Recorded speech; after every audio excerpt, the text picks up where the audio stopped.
This is the Hermit Cave, a GGN affiliate. I'm Darko, and today is Wednesday, July 17th, 2013. I have my co-host slash guest, Mr. Ben, here. We're going to discuss a couple different issues. First, I'm going to get his take on basically the Trayvon aftermath, the ensuing, well, they want to race riots. They didn't exactly get him, but there's still some stuff going on. How he views it, him being a victim, and how people are still legitimizing the justice system. So, without further ado, Ben, what do you think? Thank you. Well, if there's one piece of propaganda that I've taken away from the news coverage of this story, it's that we have to accept state power, the authority of state power in deciding what justice is. And I've heard from both sides, clearly from both sides. For example, the mother of Trayvon Martin being interviewed by Bill O'Reilly, and they both agreed that whatever the outcome is, both sides of this have to accept the decision. This is what has to be accepted. So the thing is that the black community has, by a large part, has legitimate grievances against the justice system, as does anybody else. It should really be referred to the injustice system. And another aspect of this is that it seems that the media, as a large part, as a whole, is no longer just an agency of disseminating propaganda, but that it's become a moral hazard. In a democracy, something that we're supposed to be, at least in very simple terms, a media reflects the voice of the people, and the voices, the real voices of the people are largely marginalized and are being outright manufactured.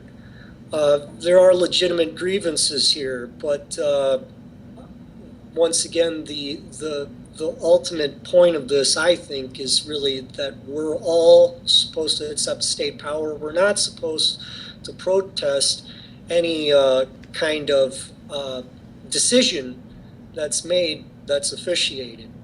So that seems to be the case.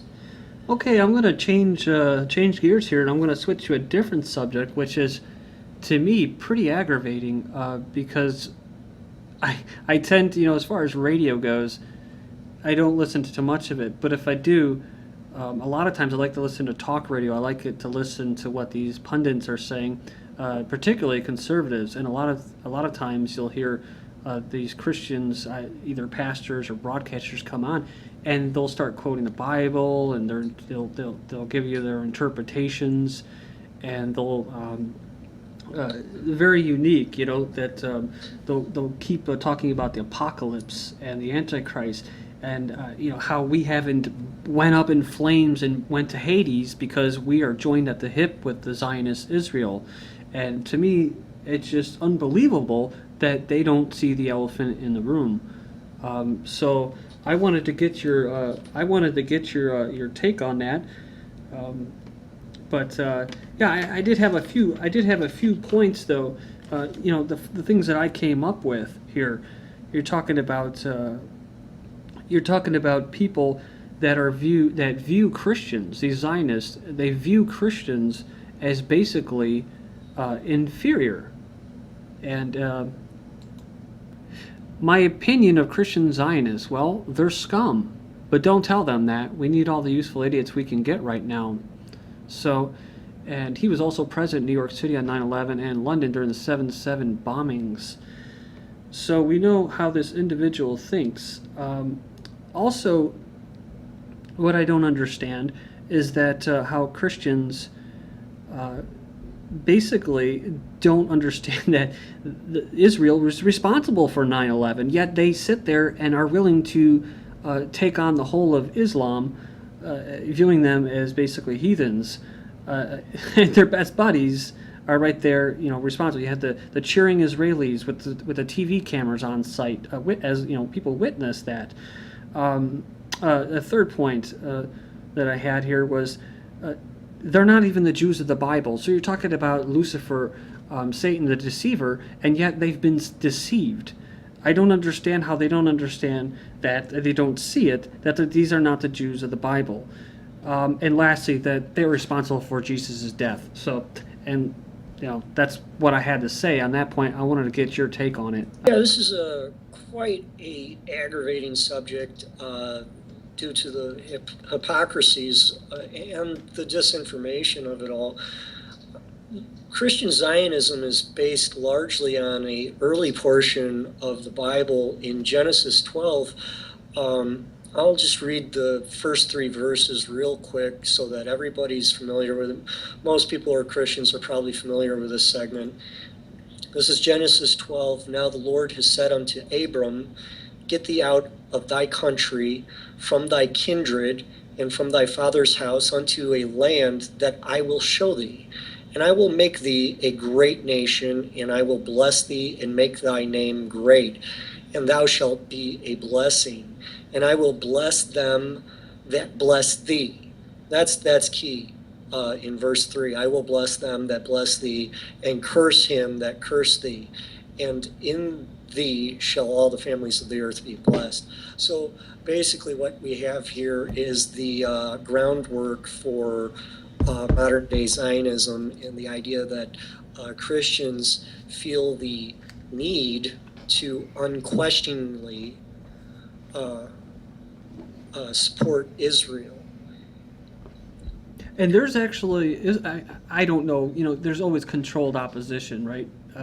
But there's even groups of Jews that are actually against the state of Israel, establishing the state of Israel. Now, there's like difference between, was it Talmudic Jews and Torah Jews, who have different opinions on actually the creation of the state of Israel. And of course, you have people like the former president of Iran saying, Mahmoud Ahmadinejad, that Israel should basically cease to exist or wipe them off the map.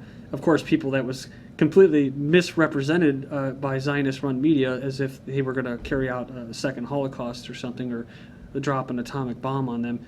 Of course, that's used as a pretext to attack them preemptively. A lot I said there, but just to get your take on that. Yes, actually, on that quote by Ahmadinejad, that was one of the most misrepresented. It wasn't even what he said. That's what should be known. That's not even what he said. What he actually said was that the government of Israel should be wiped from the history of, should be wiped from the pages of history. That's what he actually said. So he was speaking of the government of Israel. And as many people are aware of, it's not. There is no anti-Jew policy that exists in Iran. There's many Jews that live in Iran and are proud of that heritage. But going back to your original question, Jews that are opposed to the state of Israel, this is a question of a state, a centralization of power and violence, and what a state is. And a state is very different from a nation, and these are two things that need to be differentiated. Is that there is a huge difference between a state and a nation. A nation is just a family of people. That's really what a nation comes down to. A state is a centralization of power and violence. And there's many people that, and a state is founded on the idea of loyalty to a state, do not question the power of a state. And this goes all the way into America. But there's many outspoken Jews against the state of Israel, including one such, Dovid Weiss, if I'm saying his name right. And he makes an interesting point from a religious standpoint. and this is strictly from his religious standpoint. I think he's a traditional Orthodox Jew or something along those lines, and he's pointed out that Judaism is not about devotion to a state; it's about devotion and subordination to God, the Father, not subordination to a state. So by having a state, that is circumventing people's subordination to religion, not something that I'm necessarily in favor of, but it is an interesting point and an interesting viewpoint that should be considered. Another interesting subject is the question of whether these Jews are legitimately Jews.